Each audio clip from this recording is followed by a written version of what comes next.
बिस्मिल्लाहिर्रहमानिर्रहीम, अस्सलाम वालेकुम नाज़रीन, very warm welcome to BBC 11 headline news. नाज़रीन, प्रोग्राम एक दिन BBC 11 हेडलाइन न्यूज़ के साथ सरदार अमीन खान जतोई आपकी खिदमत में एक बार फिर हाजिर है। नाज़रीन, आज हम आपको लेके आए हैं मिलवाने फैसलाबाद शहर की इंतहाई मशहूर कारोबारी शख्सियत जो कि फैसलाबाद चैम्बर ऑफ कॉमर्स के साबका सीनियर वाइस प्रेसिडेंट के साथ साथ एम्ब्रॉयडरी एसोसिएशन के चेयरमैन भी हैं और इस वक्त बहुत सी मार्केटों को बतौर हेड चला रहे हैं और उसके साथ साथ रोटरी क्लब भी, उसकी भी चेयरमैनशिप उनके पास है। तो आइए चलते हैं, उनसे पूछेंगे उनकी कामयाब जिंदगी के हवाले से, उनके हालात वाक़यात के हवाले से। तो आज सारा दिन हम उनके साथ गुजारे हैं, तो आइए चलते हैं।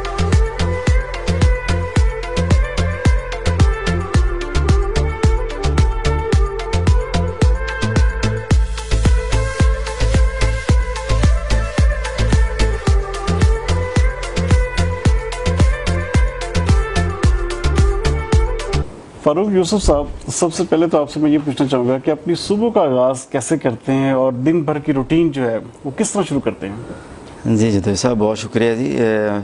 अल्हम्दुलिल्लाह सुबह का आगाज़ बड़ा ख़ूबसूरत है।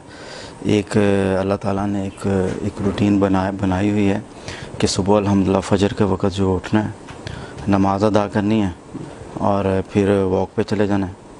वॉक से वापस आना है तो क्योंकि मेरा सारी जो इंपोर्ट है वो चाइना से है, तो वो हमसे 3 घंटे आगे 3 आवर वो अहेड है हमसे।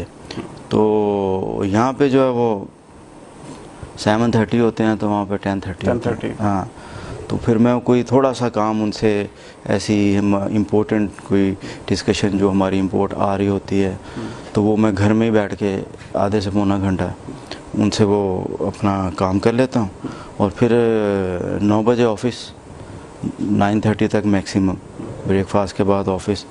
तो ऑफिस से फिर मैं अपनी जो मेरी फैक्ट्री है एम्ब्रॉयडरी की, वहाँ पे मैं कुछ वक्त के लिए जाता हूँ। फिर वहाँ से जो है फिर एक और काम शुरू हो जाता है जो मैंने इस वक्त अपनी ज़िंदगी का मेन कॉज बनाया हुआ है।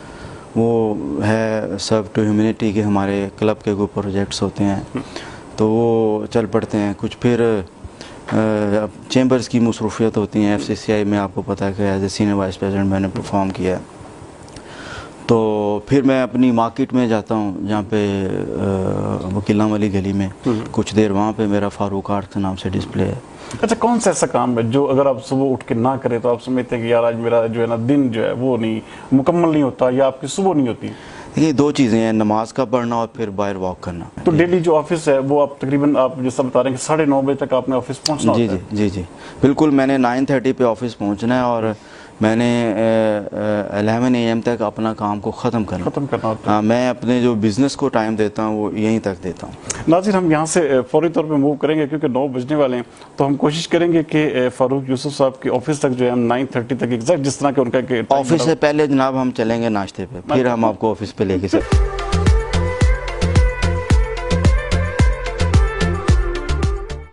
नाज़रीन, नाश्ते की टेबल पे हमारे साथ मौजूद है फारूक यूसुफ साहब के भतीजे हैं जो कि एडवोकेट भी हैं, अभी रिसेंटली अमेरिका से करके हैं। दानी साहब, आपके चचा जो हैं आपके बड़े भी हैं, एज ए रोल मॉडल भी, क्या समझते हैं इनके हवाले से, क्या कहेंगे? जी अस्सलाम वालेकुम। थैंक मोहम्मद दानी एडवोकेट, जैसे कि आपने तारीफ़ करवाया, एलएम किया हुआ UK से, और मेरे ये अंकल हैं, मेरे चाचू हैं, और इनके साथ मेरा रिलेशन जो है वो ऐसे ही है जैसे कि फ्रेंड भी हैं हम, और मेरे बड़े होने के नाते मेरे वालिद भी हैं, क्योंकि ये इन्हीं से हम अपनी मेंटरशिप लेते हैं, इन्हीं से गाइडेंस लेते हैं और इन्हीं के ही बताए हुए रास्तों को हम फॉलो करते हुए हम अपनी लाइफ को आगे जो है कंटिन्यू कर रहे हैं। तो डेफिनेटली हमारे लिए तो ये एक बहुत जो है बेहतरीन अपने घर में मिसाल मौजूद है और हम इन्हीं को ही जो है रोल मॉडल के तौर पे फॉलो कर रहे हैं। नाज़रीन, हमारे साथ मौजूद हैं आलियान फारूक यूसुफ जो कि साहबजादे हैं फारूक यूसुफ साहब के। इनसे पूछेंगे कि आप आलियान बताइएगा कि आपके पापा सख्त आदमी हैं या नरम मिजाज हैं, घर में किस तरह से आप उनको देखते हैं, और सबसे बड़ी चीज़ ये कि आप अपने पापा से क्या सीखते हैं? जब पापा को गुस्सा आता है ना किसी बात पे तो पापा सख्त हो जाते हैं, जब नहीं आता तो अच्छा। और पापा की मुझे सबसे अच्छी बात ये लगती है कि पापा मेरी हर बात मानते हैं और वो ना नहीं करते आपको। और क्या समझते हैं आप कि आपने अपने पापा से क्या सीखा है अब तक? मैंने ये सीखा है कि कभी भी गलतियां को ना, गलतियां होती हैं, भूल जाना चाहिए। आलिया, मुझे ये बताइएगा कि बड़े होकर क्या बनना चाहते हो आप? लाइन मतलब शेर? वो वाला शेर जो अल्लाह ताला की खिदमत करे।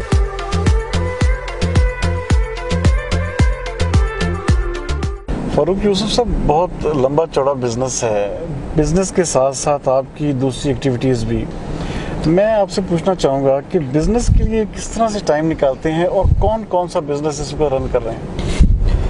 जतोई साहब, ये अल्लाह ताला की ब्लेसिंग है मुझ पे कि जब आप अल्लाह के रास्ते में निकलते हैं तो काम जो है अल्लाह ताला ख़ुद ही उसमें मदद फरमाते हैं। अल्हम्दुलिल्लाह जी, मैं इंपोर्ट कर रहा हूँ एम्ब्रॉयडरी मशीन जो हैं वो चाइना से, और फिर ऑल ओवर द पाकिस्तान में बेच रहा हूँ। लाहौर में एक डिस्ट्रीब्यूशन दी हुई है, हाफजाबाद में है, और इसके साथ साथ फिर एक मैन्युफैक्चरिंग यूनिट है।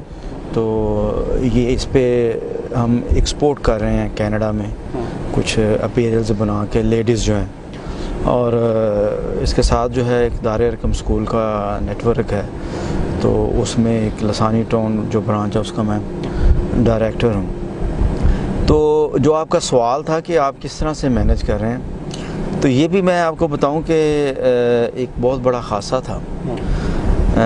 जब आप लर्निंग फेस में होते हैं, सीख रहे होते हैं चीज़ें, तो ये भी मैंने सीखी और देखा समझा कि आप जब अच्छे मैनेजर बन जाते हैं ना, तो चीज़ें स्मूथ हो जाती हैं।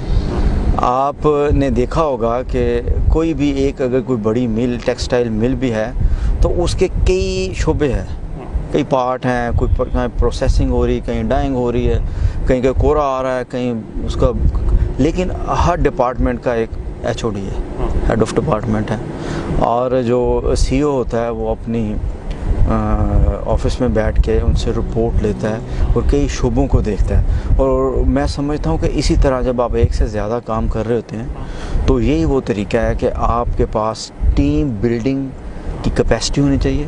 How to build the team. जब आप टीम अच्छी बिल्ड कर लेते हैं, अच्छे HODs रखें, यस, और काबिल लोग रखें, कंप्रोमाइज़ ना करें बिल्कुल भी। जब आपके पास काबिल होंगे वो डिलीवर करेंगे, और यही वो आसान तरीन तरीका है कि आप अपने काम को जो वो आगे लेके जा सकते अच्छा, हैं। बिजनेस कैसे स्टार्ट किया, किस तरह से ये मोटिवेशन घर से आपके वालिद साहब की तरफ से थी, और किस तरह से आपने इतना कामयाब बिजनेसमैन का सफ़र कैसे मुकम्मल किया? ये बहुत इंटरेस्टिंग आपका क्वेश्चन है जी, और बड़ा टची भी है। जतोई साहब, मेरे वालिद साहब का इंतकाल हो गया था जब मैं 5 से 6 साल का था। वो मेरे बड़े भाई हैं डॉक्टर इम्तियाज़ अहमद शेख साहब, मैंने उनको बाप की शक्ल में देखा, और मैं ये समझता हूँ कि मुझे ये लगता है कि शायद हमारे वालिद होते तो शायद इतना हमें प्यार ना दे पाते जितना डॉक्टर इम्तियाज़ साहब ने दिया, और जिस तरह से हमें संभाला। मतलब एक 6 साल का बच्चा, और फिर जब मैंने लेबॉर्ट्री स्कूल में मैंने उस वक़्त पढ़ता था, बिल्कुल मेरी फ़र्स्ट क्लास में, तो डॉक्टर साहब ने उन्हीं स्कूलों में हमें कंटिन्यू हमारी एजुकेशन को रखा, बड़ा फोकस किया।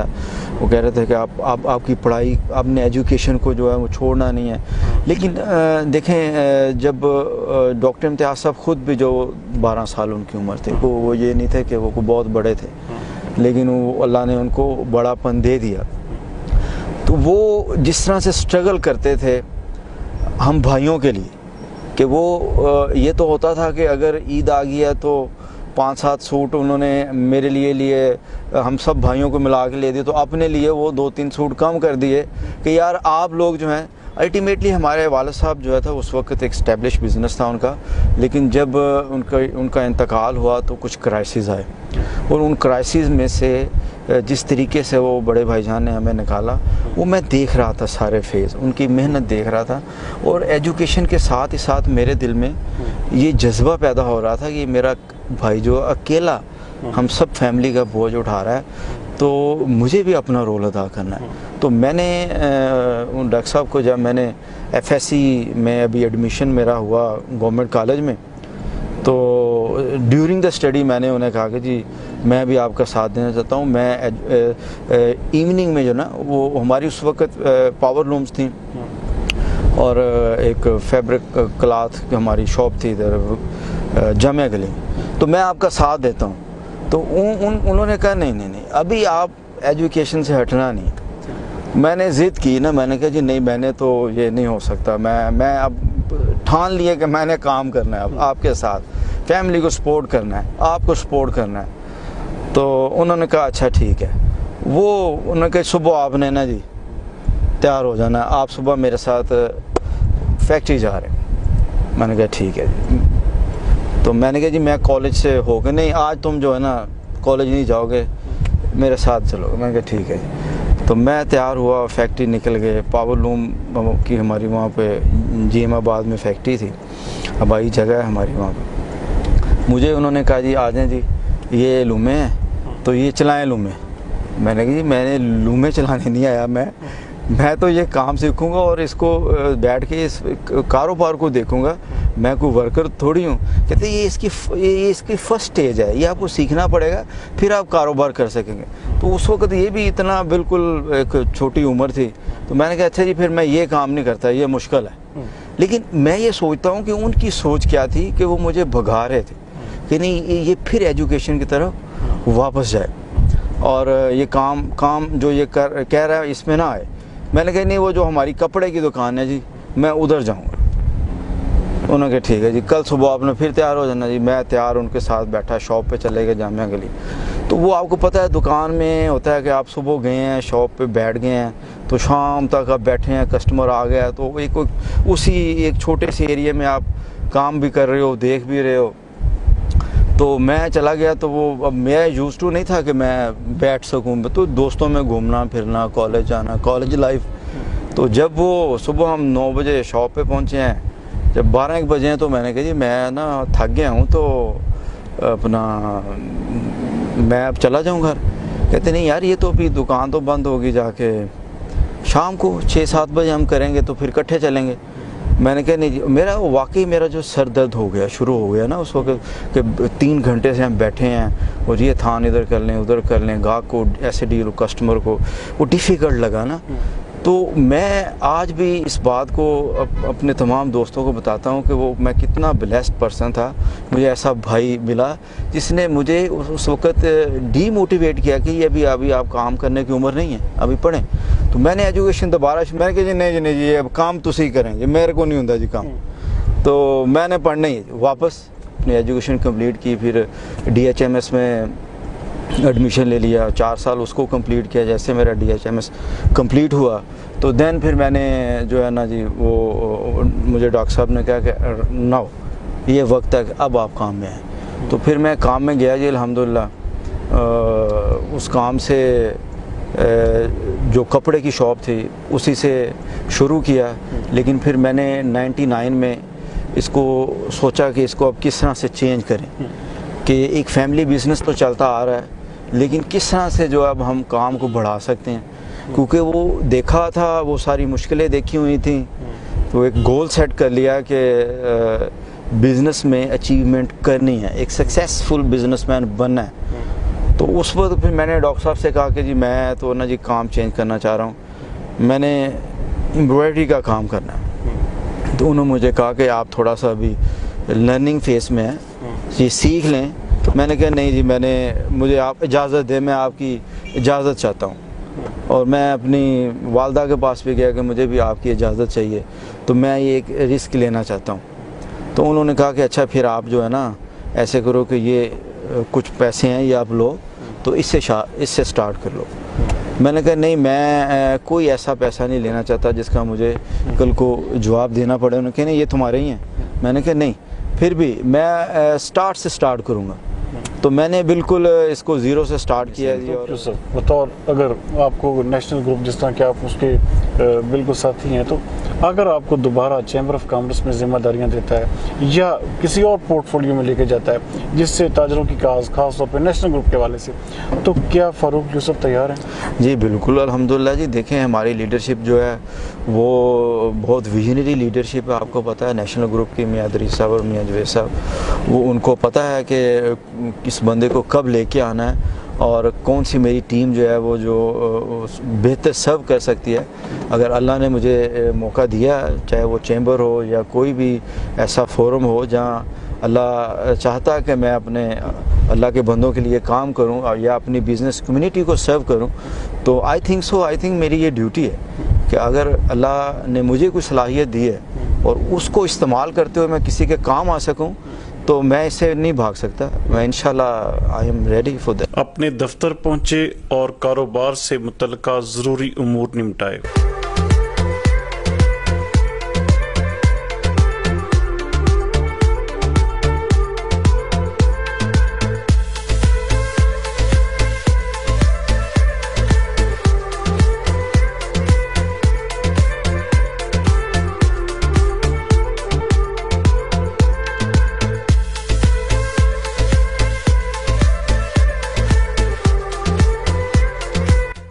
मुस्तहिक औरतों में राशन तकसीम करने के लिए लाइन हाउस पहुंचे।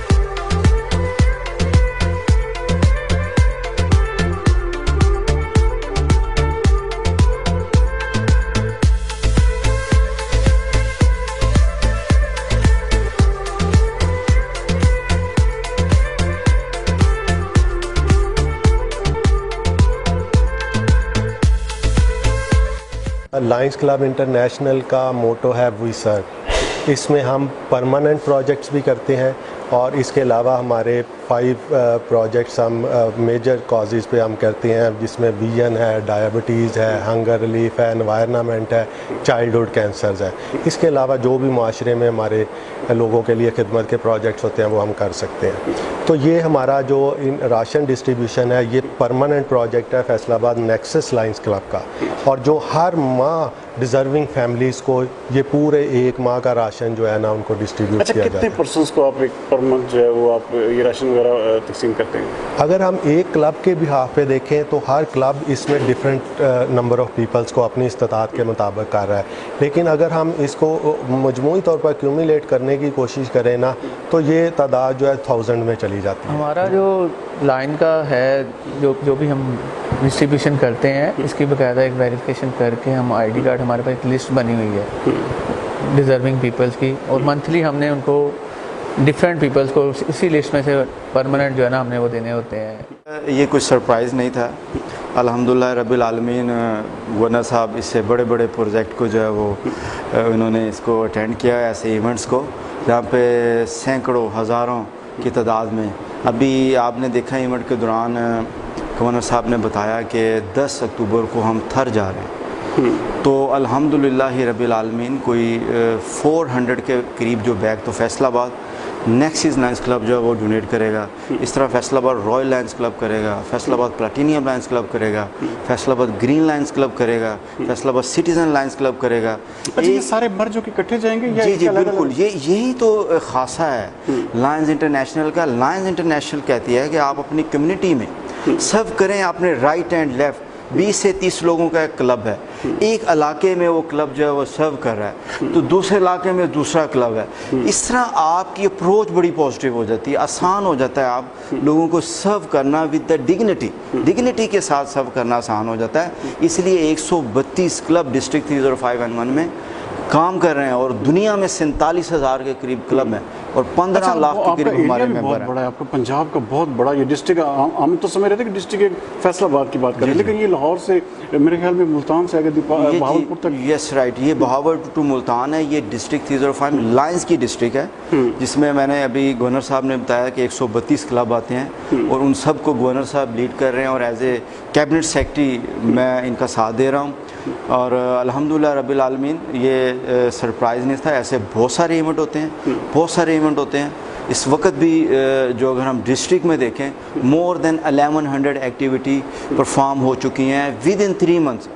ये साल जब कंप्लीट होगा ये तादाद बढ़ती जाएगी। जैसे बताया थर तक पहुँचते हैं, अल्हम्दुलिल्लाह हर कोने में, हर गली में जहाँ हमें नज़र आता है कि एजुकेशन पे काम करना है, एजुकेशन पे काम होना है। जैसे कि इस मंथ को भी एजुकेशन फॉर ऑल के नाम से गवर्नर साहब ने डेडिकेट किया हुआ है, तो पूरी डिस्ट्रिक्ट में कल भी जीसी यूनिवर्सिटी में हमने स्कॉलरशिप दिए हैं और अवेयरनेस सेमिनार किया कि हमने अपने लिटरेसी रेट को जो वो 100% लेके जाना है। तो ये अल्हम्दुलिल्लाह बड़ा काम हो रहा है और अच्छा, क्या आप समझते हैं कि ये कोविड के दिन, जिस तरह कि आपको पता है पिछला पूरा 1 साल 2 साल से हम सफ़र कर रहे हैं, और जब से खास तौर पर ये पीटीआई की गवर्नमेंट आई है, तो हमारा जो फाइनेंशियल क्राइसिस है, जो आम आदमी है, जिस तरह कि उन्होंने हंगर की बात की या दूसरे मामला की बात की, तो क्या आप समझते हैं कि आपकी जो डोनेशन है या फंड्स कम हुआ है या मेंबरशिप कम हुई है, क्या कहेंगे इस बारे में? नहीं, जो तो साहब देखेंगे वो बहुत बड़ा एक आपके लिए ये भी एक सरप्राइज़ होगा कि कोविड के दिनों में लायंस इंटरनेशनल के जो मेंबर हैं उनकी तादाद बढ़ी है और डोनेशन में कमी नहीं आई, डोनेशन भी बढ़ी है और पहले से ज़्यादा खिदमत की गई है। यही वो मैं बताता हूँ कि जब हम 15 लाख मेंबर्स इकट्ठे हो जाते हैं, दुनिया में कहीं भी प्रॉब्लम हो तो वी आर टुगेदर, हम इकट्ठे होते हैं और वहाँ पहुँचते हैं। पाकिस्तान में कोविड था, जिन जिन इलाकों में ज़्यादा कोविड था, पूरी दुनिया के लाइंस में मिलके इसका मुकाबला किया, फेस किया।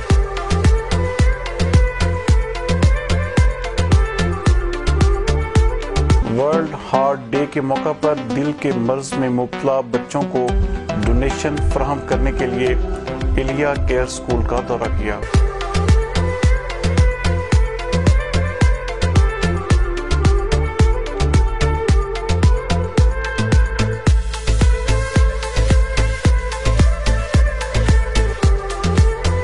और district president chamber of education दारे अरकम स्कूल का खुसूसी दौरा किया।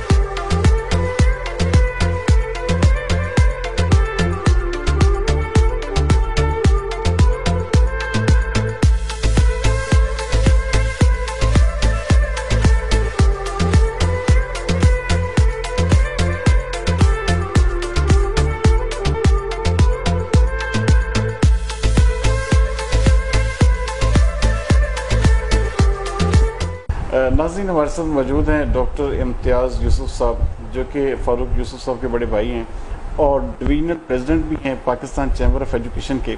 इनसे पूछेंगे, आपने जी डॉक्टर साहब फ़ारूक यूसुफ साहब को, जिसे कहते हैं उंगली पकड़ कर चलना सिखाया, कोई ऐसी चीज़, कोई ऐसी बात फ़ारूक यूसुफ साहब के हवाले से जो कि ना किसी को पता हो या बहुत कम लोग जानते हों, कोई ऐसी बात बताइएगा। बिस्मिल्लाहिर्रहमानिर्रहीम। फ़ारूक यूसुफ साहब जी ये मेरे बेटों की तरह छोटे भाई हैं और ये अल्लाह रब्बुल इज़्ज़त ने जो इनको कामयाबियों से नवाजा है, इसके पीछे यकीनन इनकी मेहनत और हमारी वालदा की दुआएं शामिल हैं। तो इनकी कामयाबियाँ जो हैं वो अल्हम्दुलिल्लाह पूरा शहर नहीं बल्कि पूरा पाकिस्तान जानता है। बहुत मेहनती और बहुत ही शफीक नौजवान हैं। इनकी एक बड़ी ख़ास बात है कि ये हमारे घर में बहुत चहेते थे और एक दफ़ा का जिक्र है कि इन्होंने ये 1980 की बात है, इतनी पुरानी बात है, तो 10,000 रुपया उस वक़्त बहुत बड़ी एक रकम होती थी। तो ये इतने लाडले थे कि इन्होंने वालिद साहब के वो 10,000 रुपये जो थे उनको कचरा कचरा कर दिया। पूरा जो 10,000 रुपया था इन्होंने उसको फाड़ दिया। तो वालिद साहब ने हमने इनको डांटने की कोशिश की। वालिद साहब ने कहा नहीं, इसको भी इस नफ़े या नुकसान का नहीं पता। मैं आपको ये कहता हूँ कि यही जो आपका भाई है ये कल को इंशाअल्लाह ताला एक कामयाब इंसान बनेगा और पैसा जो है वो इसकी कदर करने वाला बन जाएगा। और हम ये समझते हैं कि आज अल्हम्दुलिल्लाह जितनी अल्लाह पाक ने हमारे भाई फ़ारूक यूसुफ को इज़्ज़त से नवाजा है, ये हमारे लिए काबिल फ़ख्र है और हम फ़ख्र करते हैं कि ये हमारा भाई है। आपने एक नई जो रिस्पॉन्सिबिलिटी जो है वो भी सौंप दी है कि ये पाकिस्तान चैम्बर ऑफ एजुकेशन को जो है डिस्ट्रिक्ट में एज ए प्रेसिडेंट जो है, और साथ में आपके साथ सीनियर नायब सदर भी डिवीज़न, तो इनको ये जो चैम्बर ऑफ एजुकेशन है इसमें लाने का क्या मोटिव है? ये दरअसल जब हमने ये ख्याल किया कि फ़ारूक यूसुफ साहब ने as a senior vice president Faisalabad chamber of commerce में एक ऐसा वक्त गुजारा कि जो कि इससे पहले इतना हमें सुनने में नहीं मिला था कि इतने एक्टिव कोई vice president, senior vice president या प्रेसिडेंट का टेन्योर आया हो। तो फिर हमने महसूस किया कि ये हम अपने ऐसा ना हो कि चिराग तले अंधेरा, हम अपने पाकिस्तान चैम्बर ऑफ एजुकेशन के फोरम पे इतना काबिल आदमी उसको हम ज़ाया कर रहे हैं और हम फ़ायदा नहीं उठा रहे। तो फिर हमने इनसे रिक्वेस्ट की कि आप हमारी ये जिम्मेदारी को भी निभाएं और इनकी ये मेहरबानी है कि इन्होंने अपनी मसरूफियत के बावजूद हमारी पाकिस्तान चैम्बर ऑफ एजुकेशन के लिए वक्त निकाला और उन्होंने हमारी रिक्वेस्ट पर ये डेजिग्नेशन जो इसको कबूल किया, ये डिस्ट्रिक्ट प्रेसिडेंट हैं पाकिस्तान चैम्बर ऑफ एजुकेशन के, और ये डिवीज़नल बॉडी में भी as a senior vice president के फ़राइज़ सर अंजाम दे रहे हैं। और जब से इन्होंने ये जिम्मेदारी संभाली है, मैं ये समझता हूँ कि ये फैसलाबाद डिवीज़न में भी तंजीम एक फ़ाल तंजीम बन गई है। तो हम उम्मीद करते हैं जी इनकी इस तरह मेहनत से इंशाल्लाह ये पाकिस्तान चैम्बर ऑफ एजुकेशन ये पहले से भी मज़ीद बेहतर और लोगों की खिदमत करने वाला इदारा बनेगा। अपने कारोबारी नुक्ता आगाज फारूक आर्ट्स का खुसूसी दौरा करवाया।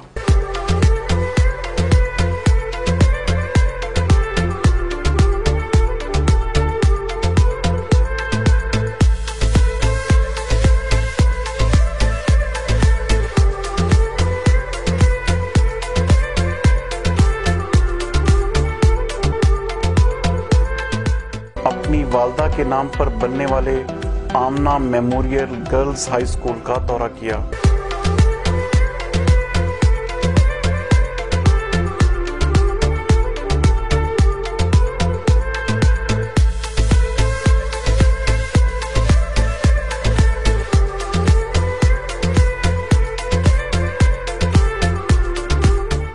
फारूक यूसुफ साहब, अभी हमने जैसे स्कूल का विजिट किया, आपने अपनी वालदा के नाम से बनाया हुआ है, तो क्या इसकी कोई ख़ास वजह है इस स्कूल को बनाने की, और इसमें क्या क्या हो रहा है? जी जतोई साहब, बिल्कुल ख़ास वजह है। देखें, जब इस मुल्क ने हमें बहुत कुछ दिया है, आज हम जिस मकाम पे खड़े हैं वो इस मुल्क का देन है। तो अल्लाह की रहमत के बाद मैं समझता हूँ कि एक हमें कंट्रीब्यूशन करना बहुत ज़रूरी है इस माशरे के लिए, इस कम्युनिटी के लिए। तो इस स्कूल में जतोई साहब 2 साल में मैट्रिक हो रहा है। सिस्टम फाउंडेशन के साथ मिलके फैसलाबाद नेक्सिस लायंस क्लब ने ये स्कूल बनाया है, और मेरे वालदा के नाम पे ये स्कूल है, Aamna memorial free non formal school. तो इसमें 2 साल में बच्चों को बोर्ड का इम्तिहान दिलवाया जाता है। अच्छा, बोर्ड के साथ ये यस ऑफ कोर्स, यस।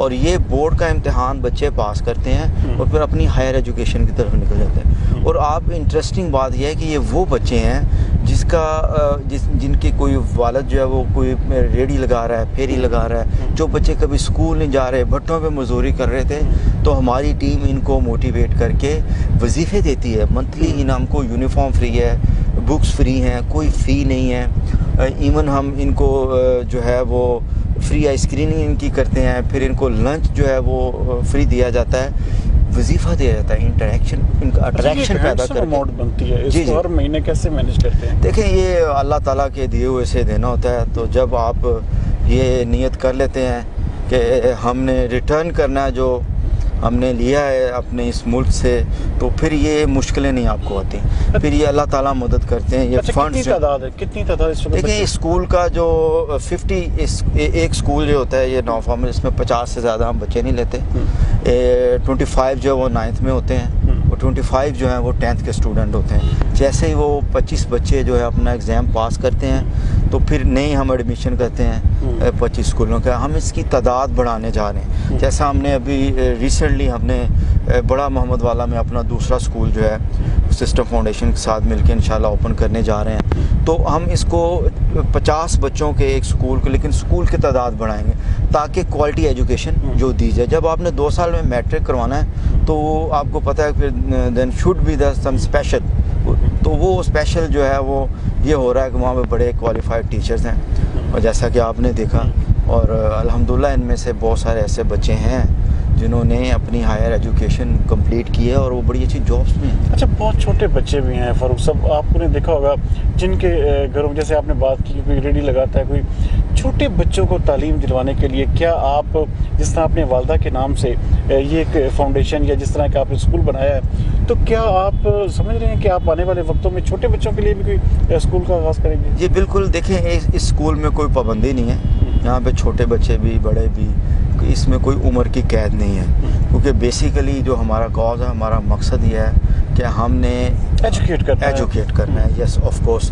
तो छोटे बच्चे भी इसमें एडमिशन ले सकते हैं, लेकिन इंशाल्लाह ताला step by step Faisalabad Nexis Lions club का जो है ये उसने अपना एक गोल सेट किया हुआ है कि हमने पाकिस्तान में 100% लिटरेसी रेट करने में अपना रोल अदा करना है, जितना कर सकें।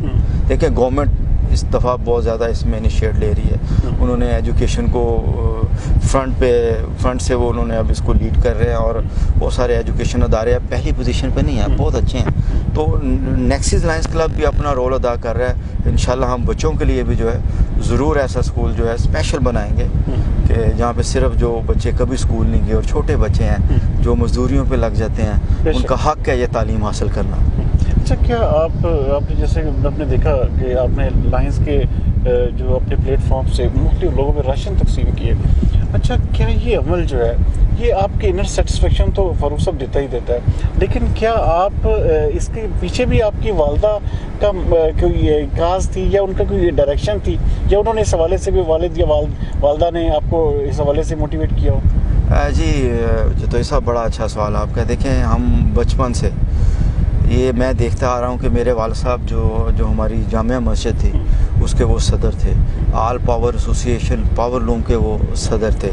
गो के मैं बहुत छोटा था जब उनका इंतकाल हो गया, तो 1980 में I was just 5 to 6 year old। तो लेकिन हमने सुना, अपनी मदर से सुना, बड़े भाई से सुना, लेकिन कुछ जो याद भी पड़ता है कि वो कम्युनिटी में जब वो मैं देखता था कि वालिद साहब जब हमारे गली में आते थे, गाड़ी का उनका हॉर्न बजता था, तो पतंगों का सीज़न होता था, तो लोग डर के नहीं, उनकी रिस्पेक्ट इतनी करते थे कि वो पतंगे उड़ाना छोड़ देते थे। और मतलब ये उनका था। तो वो चीज़ें मैंने देखी, जी वो मैंने देखी, अपनी लाइफ में देखता आया। तो ये चीज़ें हमें विरासत से मिली हैं और अल्हम्दुलिल्लाह रब्बिल आलमीन ये है कि कुछ अरसे से, आप कह सकते हैं 2015 से, अब मुझे ये लगता है कि अब मेरी गोल सेटिंग, जैसे इंसान अपनी गोल करता है कि मैंने अपने बिज़नेस में ये अचीव करनी है, तो मुझे ये लगता है कि वो मैंने अचीव कर ली है। क्योंकि ये जो पैसा है इसकी चाहत तो कभी ख़त्म नहीं हो सकती, इसको ख़त्म करना पड़ता है। तो मुझे लगता है कि मैं इसको अल्हम्दुलिल्लाह कर पाया हूँ।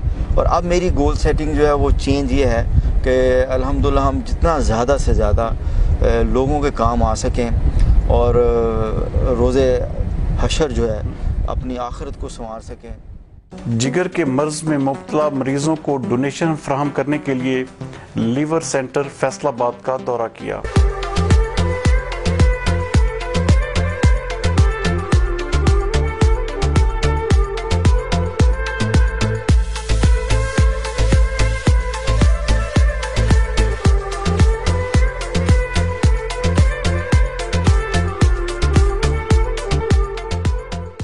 फारूक साहब जो है ना, हमारे यहाँ के जो ये इसकी जो बुनियाद में है उसमें फ़ारूक साहब और लायंस क्लब का बहुत बड़ा हिस्सा है। और मैंने अभी आपको दिखाया कि हमारा जो इमरजेंसी वार्ड है उसके जितने बेड हैं अमेरिका से इंपोर्ट करके लायन क्लब ने हमें डोनेट किए। असल में बात यह है कि हम इस शहर के जो कारोबारी लोग भी हैं, लायंस क्लब में भी हैं और दूसरी भी जैसे रोटी वगैरह में भी हैं, हम मिलकर ये नहीं सिर्फ कि हम अपना बिजनेस ही देखते हैं, हम अपने less privilege members of the society जो है उनकी वेलफेयर के लिए सोचते हैं।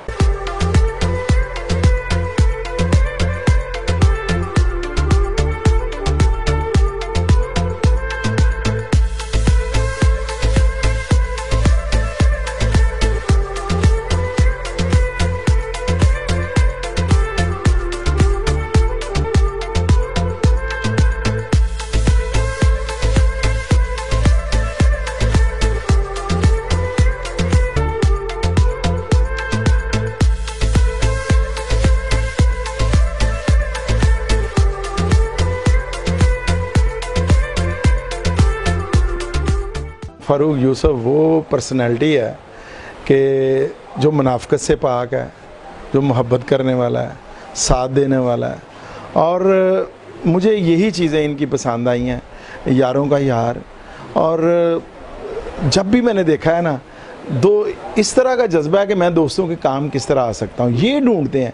तलाश ये होती है कि मैं काम किस तरह आ सकता हूँ। मैं दुखी इंसानियत ये रोटरी में, नेक्सस लायन क्लब में इन्होंने लाइनिज़म में इतना काम किया है कि आप सोच नहीं सकते। मैं और आप, मैं तो इनसे इंस्पायर होके मैंने खुद इन्हें कहा जी मुझे आप अपने रोटरी क्लब में लेके जाएं, तो मैं इनके साथ जनरल सेक्रेटरी हूँ। तो मैंने जब से इन्हें देखा है चैम्बर में, तो मेरी दोस्ती कोई 8-10 साल की है, लेकिन ऐसे लगता है कि जैसे ये मेरे बचपन के दोस्त हैं।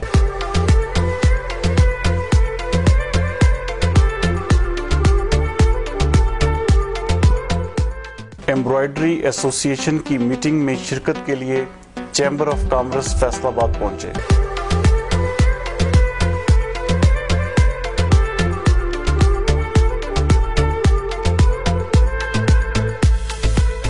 फारूक यूसुफ भाई पे तो पूरी किताब लिखी जा सकती है, लेकिन मैं चाहूँगा कि चंद अल्फाज में इनके बारे में कुछ कहूँ। तो पहला तो ये कि honesty, trustworthy, dedicated, hard working, resourceful.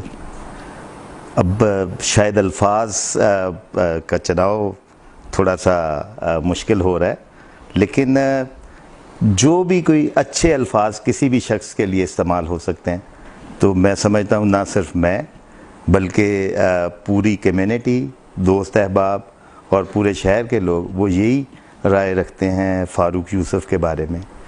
ये जो हमारे फ़ारूक साहब हैं, ये माशाल्लाह बड़ी अच्छी फैमिली से ताल्लुक़ रखते हैं, पढ़ी लिखी फैमिली है और हार्ड वर्किंग है। इनके जो बड़े भाई हैं इम्तियाज़ साहब, जो दार-ए-हरकम को लीड करते हैं, और ये इनके माशाल्लाह बड़े भाई हैं फारूक यूसुफ, अपना महमूद यूसुफ साहब, डॉक्टर साहब, जो हमारे माशाल्लाह कारोबारी तबके में, एमराल्डी में, और ये हमारी वकीला वाली गली 4-5 के सदर भी हैं और बड़े हार्ड वर्किंग हैं और दूसरों को साथ लेकर चलते हैं। फारूक यूसुफ के हवाले से अभी हमारे बड़े ही प्यारे दोस्त हैं रिजवान अशर साहब, उन्होंने फरमाया कि रास्ते जो बने हुए हैं उन पे चलना कोई काम नहीं है, वो तो बन चुके हैं, रास्ता बनाना काम है। तो मैं समझता हूँ कि फ़ारूक यूसुफ की ये क्वालिटी है कि रास्ता बनाता है, और इन्होंने रास्ता बनाया और अल्लाह करीम ने साथ दिया और इनकी मंजिलें आसान होती चलेंगी।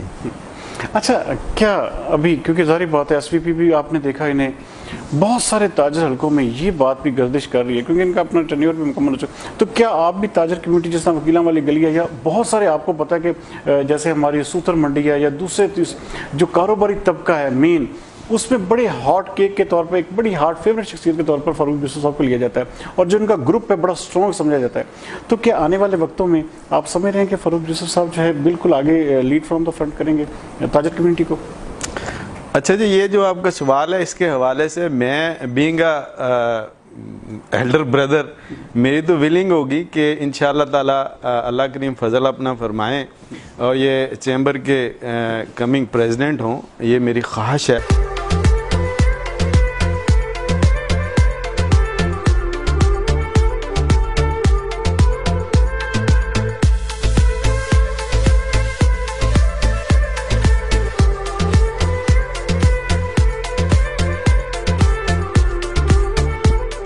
रोजाना एक्सरसाइज और जिम में गहरी दिलचस्पी रखते हैं, इसी हवाले से शाम ढलते ही जनाब क्लब जिम्नेजियम पहुंचे।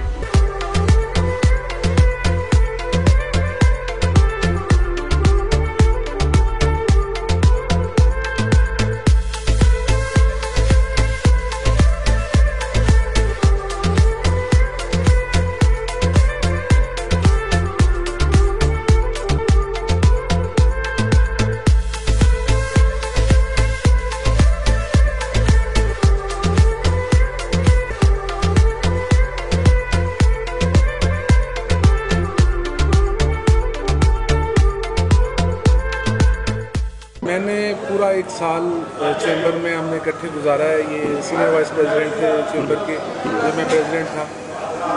ही is a gem of a person, मतलब ये सामने है तो इसलिए नहीं मैं कह रहा, लेकिन इतनी खूबसूरत शख्सियत है और इतना ज़बरदस्त इंसान है।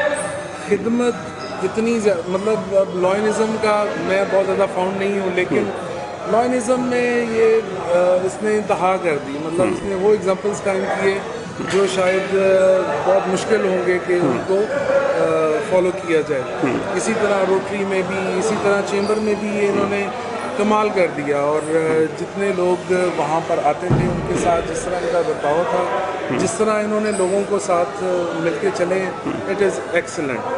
तो आप क्या समझते हैं कि आने वाले दिनों में या आने वाले सालों में दोबारा से चैम्बर की जो एक किस्म की जो बागडोर है इस जैसे एनर्जेटिक बंदे को दी जाएगी? मस्ट बी, बस इंशाल्लाह। चलें, बहुत क्योंकि शुक्रिया। मैं इसमें बहुत ज़्यादा वो चीज़ें कहना नहीं चाहता, क्योंकि किसी जगह पे मुझे भी डिसीजन मेकर्स में बैठना पड़ता है, लेकिन इस तरह की एडिशन चैम्बर के लिए इज एक्सीलेंट। इन्होंने बिज़नेस कम्युनिटी को और अपनी समाजी खिदमात से हमारे मुल्क का, हमारे शहर का नाम पूरी दुनिया में रोशन किया है। ये इतने एनर्जेटिक और इतने डेडिकेटेड हैं कि जिस फील्ड में भी जाते हैं उसमें अपना एक अलग मुकाम पैदा करते हैं।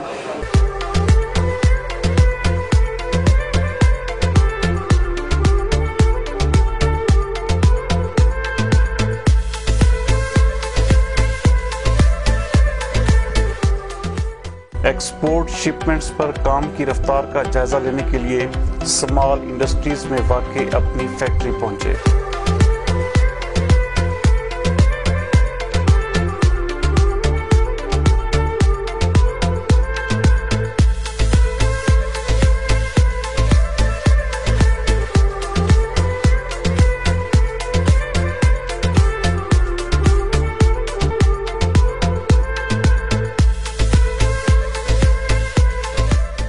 और यूसुफ साहब, इतना बिजी लाइफ, इतना बिजी शेड्यूल, फैमिली के लिए कैसे वक्त निकालते हो? और फैमिली में कौन कौन है, बच्चे कितने हैं आपके? जी, फैमिली में मेरी 3 बेटियां जी, और एक बेटा जो सबसे छोटा है, और एक वाइफ है। अच्छा ये सबसे बड़ी बात है। हाँ जी, आजकल के दौर में मेरे ख्याल में ये भी एक नेमत से कम नहीं है। अल्हम्दुलिल्लाह। अच्छा, क्या शादी अरेंज मैरिज थी या? जी, अरेंज मैरिज थे, बिल्कुल शादी अरेंज मैरिज। तो क्या बचपन से मोहब्बत हुई, नहीं हुई, या इस हवाले से आपका कभी ध्यान नहीं इस तरफ गया? नहीं, जो ऑनेस्टली स्पीकिंग इस तरफ तो इतनी वाकई ध्यान भी नहीं गया। तो जैसे मैंने आपको बताया कि बस एक गोल सेटिंग जब कर ली अपनी, तो उसमें कई टारगेट्स थे, तो फिर शायद इन चीज़ों के लिए इंसान के पास वक्त नहीं रह जाता। तो अल्हम्दुलिल्लाह, वैसे भी बड़ों ने जो फैसले करते हैं मेरे ख्याल से वो बेहतर होते हैं। अरेंज मैरिज थी और बड़ी अच्छी अल्हम्दुलिल्लाह। पैसा भी, फेम भी, शोहरत भी, नाम भी, काम भी, हर चीज़ आपकी परफेक्ट। तो क्या कोई ना कोई तो पीछे आपके लगा होगा क्या इस हवाले से? क्या आपने बड़ी मुश्किल से अपने आप को बचाया भी होगा? तो कोई ऐसा वाक़या जो हमसे शेयर करना चाहें? नहीं, देखें, वो ऐसा कोई मोड़ नहीं आया लाइफ में। अब कोई पीछे पड़ा रहा या किसी ने वो मुझे नहीं पता, वो हो सकता है ऐसी कोई चीज़ें हुई हों, लेकिन ऐसा मैंने कभी किसी तरफ कोई इंटरेस्ट जो है वो शो नहीं किया। और अल्हम्दुलिल्लाह वाइफ के साथ जो है मेरा बड़े अच्छे मरासम और बड़ी अच्छी लाइफ गुजर रही है, और बेहतरनीन अल्हम्दुलिल्लाह। ज़ाहिर बात है, वालिद आपके बचपन में जल्दी चले गए। हाँ जी। तो वालदा आपके साथ रहीं। जी जी, तो बिल्कुल। क्या कभी ऐसा डांट डपट मार, कोई ऐसा वाक़या जो हमारे नाज़रीन को बताना चाहें? अच्छा, ये इस तरह के हमारी अल्लाह ताला जन्नत नसीब या करे। कोई ऐसी शरारत जो बचपन में आपको अब तक ना भूली हो? शरारत नहीं है, लेकिन वो मेरी ज़िंदगी का एक बड़ा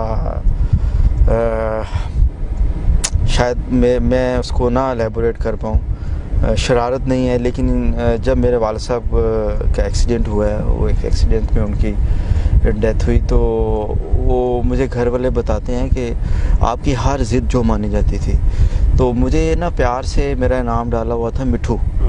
तो मेरी माँ जी मुझे कहते थे कि मिठू, तेरी आपकी हर बात आपके वालिद साहब जो है ना वो मानते थे, कभी आपको इनकार नहीं करते थे।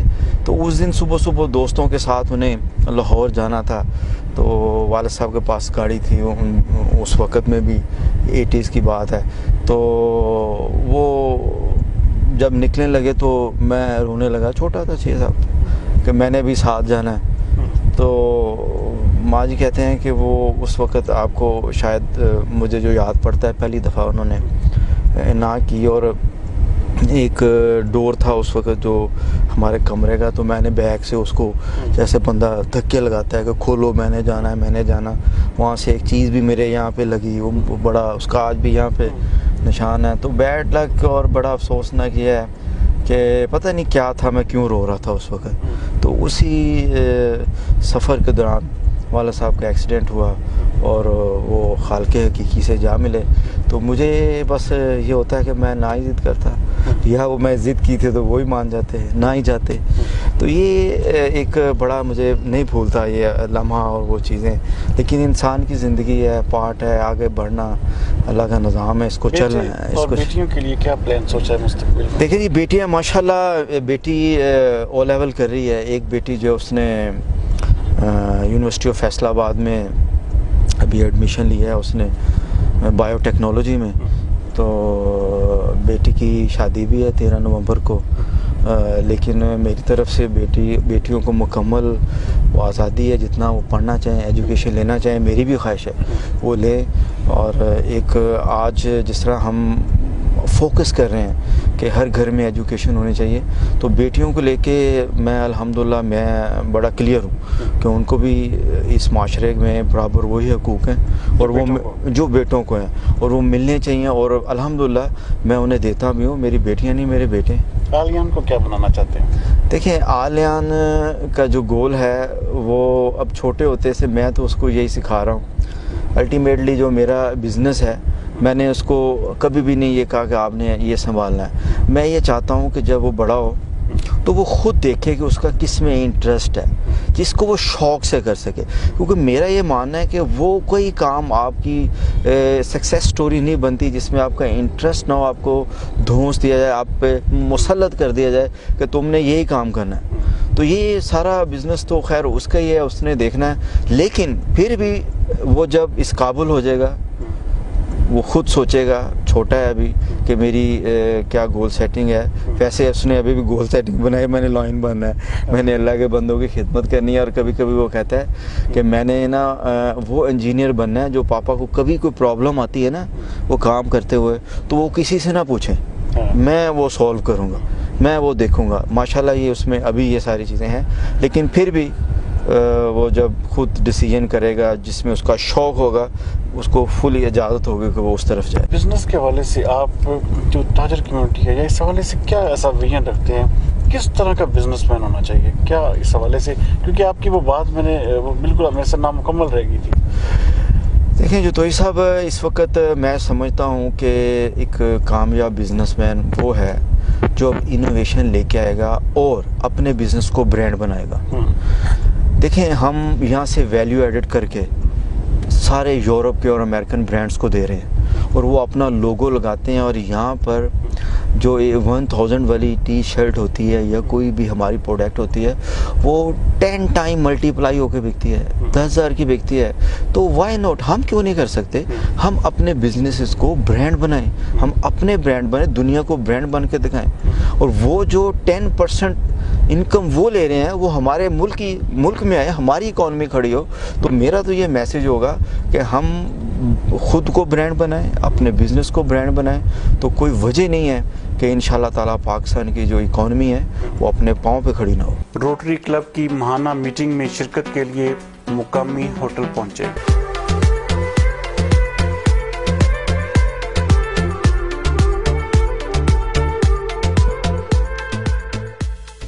जबकि इसके साथ साथ दूसरी जानब नेक्सिस लायंस क्लब की बोर्ड ऑफ डायरेक्टर्स मीटिंग में खुसूसी शिरकत के लिए एक और मुकामी रेस्टोरेंट पहुंचे।